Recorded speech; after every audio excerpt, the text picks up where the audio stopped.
கன்னி தமிழுக்கு காலமெல்லாம் 3 படை, கற்புடைய மங்கையரின் காவலுக்கு 4 படை, இதுவரைக்கும் இருப்பது எங்கள் முருகனுக்கு 6 படை, 6 படை, 6 படை.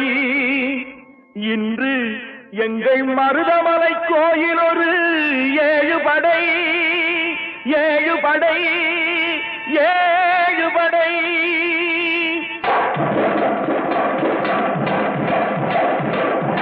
மருதமலைக்கு நீங்க வந்து பாருங்க,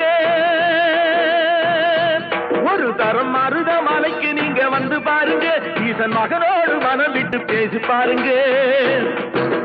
மருதமலைக்கு நீங்க வந்து பாருங்க, ஈசன் மகனோடு மனம் விட்டு பேசி பாருங்க.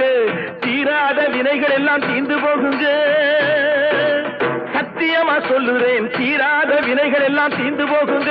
அது